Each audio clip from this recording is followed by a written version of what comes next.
देखिए, कल बाबर सत्तार साहब ने एक लेटर लिखा। उसमें उन्होंने कहा कि लेटर तो कल हमें मंजर आम पे आया, लिखा पहले का हुआ था। उसमें ये बात हुई कि किस तरह उनको थ्रेट किया गया कि वो ये केस ना सुने या उस केस में उस एरिया में ना जाएं जहां पे वो ये चेक करना चाह रहे थे कि किस कानून के तहत लोगों की सर्वेलेंस हो रही है। हमारी इंटेलिजेंस एजेंसीज या स्टेट के इदारे किस तरह लोगों की प्राइवेसी इन्फ्रिंज कर रहे हैं, उस किस कानून के तहत ये सारा काम हो रहा है।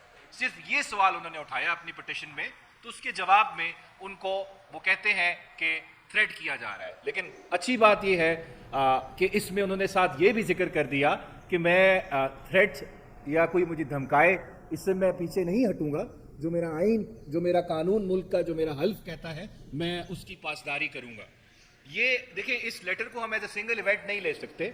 ये पिछले जो रजीम चेंज के बाद जिस तरह इस मुल्क का जुडिशल प्रोसेस जो है उसमें इंटरफेरेंस की गई, उसको कॉम्प्रोमाइज़ करने की कोशिश की गई और उसमें काफ़ी हद तक कामयाबी भी हासिल हुई, ये उसी का शाखसाना है। ये हम तो पिछले 2 साल से यही बात कर रहे हैं कि इस मुल्क की जुडिशरी को प्रेशराइज किया जा रहा है, थ्रेट किया जा रहा है ताकि अपने मर्जी के फैसले लिए जाएं।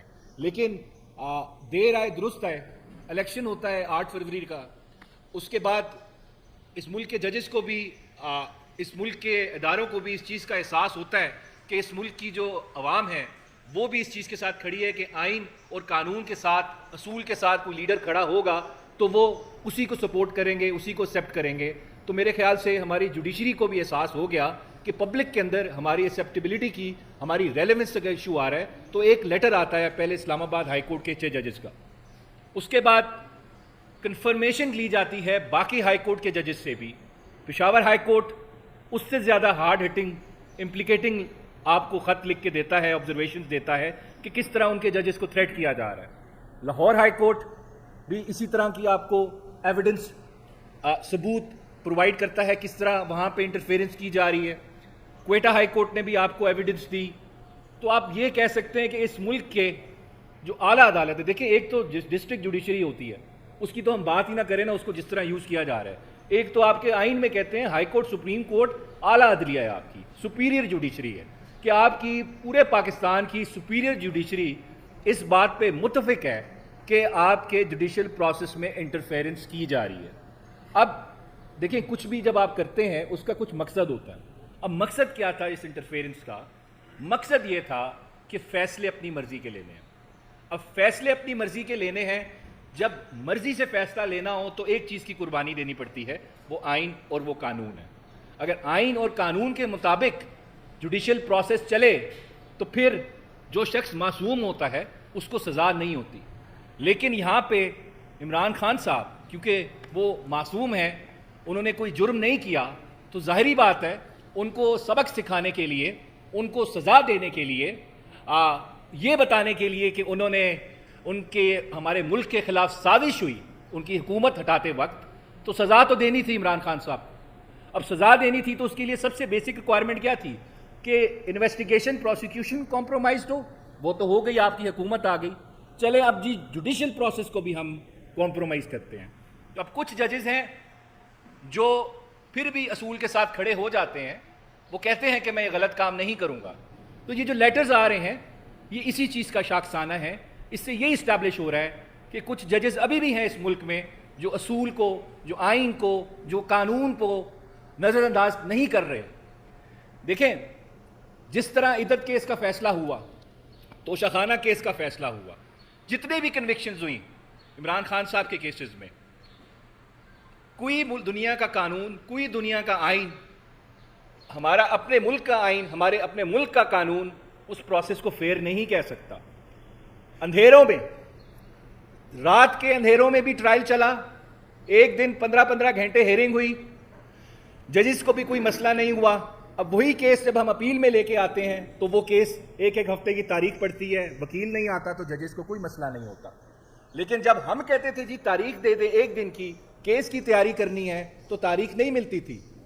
उल्टा कहा जाता था नहीं बहस करोगे तो हम डिसाइड कर देंगे, आपका राइट क्लोज कर देंगे। और किया डिफेंस का मौका नहीं दिया, 342 की स्टेटमेंट नहीं रिकॉर्ड हुई, वो सारा प्रोसेस अभी अपील में साइफर केस में आपने देख लिया, उसका मजाक उड़ रहा है उस प्रोसेस का, वो जजेस को आपने इन्फ्लुएंस किया।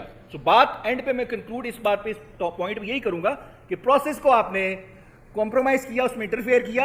मकसद क्या था आपका कि हमने एक शख्स को जो मासूम है उसको जेल के अंदर डालना है, उसको सजा देनी है। वो सजा किस चीज की देनी है कि उसने सच बोला, अपने मुल्क के बारे में सोचा, अपनी आवाम के बारे में सोचा। अब देखें, एक और बड़ा इशू है, रऊफ साहब ने थोड़ा जिक्र किया, लाहौर हाई कोर्ट के जो चीफ जस्टिस हैं, इस वक्त दो इश्यूज हैं जो वो कर रहे हैं, कुछ मुल्क के पावरफुल लोगों को वो पसंद नहीं आ रहे, उसमें पंजाब हुकूमत भी शामिल है। एंटी टेररिस्ट कोर्ट के 5 जजेस अपॉइंट होने हैं, और वो जजेस वो हैं जिन्होंने 9 मई के केस सुनने हैं। अब उन्होंने, देखें कानून कहता है जब जुडिशियल बॉडी के कोई ऑफिसर्स अपॉइंट होते हैं in consultation with the chief justice होते हैं। अब सुप्रीम कोर्ट कह चुकी है अल जिहाद केस में, consultation means binding order by the chief justice, कि चीफ जस्टिस जो नाम देगा द गवर्नमेंट इज बाउंड कि उन्होंने उसको नोटिफाई करना है। अब हो रहा क्या है, नाम गए में लेकिन नोटिफाई नहीं हो रहा। अपनी मर्जी के जजेस चाहिए, हुमायूं दिलावर जैसे, अबुल हसनात जैसे, जो केस इस तरह चलाएं कि सबूत भी ना हो तो सजा दी जाए, डिफेंस का मौका भी ना दिया जाए। तो ये एक बड़ी फ्रिक्शन है। और सेम केस 400 इलेक्शन पिटिशंस हैं, 9 जजेस आपने मांगे लाहौर हाई कोर्ट से, उन्होंने आपको 9 नाम भेजे 2 डिफरेंट लेटर से, आपने उसमें से 2 जजेस अपॉइंट कर दिए, बड़े काबिल जजेस थे, बाकी 7 आपने उनको नोटिफाई नहीं किया। अब आप कह रहे हैं हमें दे, हम खुद पिक एंड चूज करेंगे। भाई election commission is part of the rigging process, how can it choose the जजेस कि हम चूज करेंगे जो फैसला करेगा हमारे खिलाफ या हमारे हक में। हम तो कहते हैं इसमें election commission is part of the rigging, आप कैसे चूज करेंगे जज? इस वजह से जो आपको नाम दिए हैं लाहौर हाई कोर्ट के चीफ जस्टिस में, वो आप पे बाइंडिंग है, आप इनको फॉलो करना है। और यही सोर्स ऑफ फ्रिक्शन है, इस वक्त क्रिटिसाइज किया जा रहा है लाहौर हाई कोर्ट के चीफ जस्टिस को, क्योंकि वो झुक नहीं रहे किसी की ख्वाहिशात के आगे, किसी के ऑर्डर्स के आगे, वो कानून को, वो आइन को फॉलो करना चाह रहे हैं। इस तरह बाकी किस तरह साइफर केस डिले किया जा रहा है और इद्दत केस डिले किया जा रहा है, वो नईम उस पर आपको काफ़ी क्लियरली बता देंगे।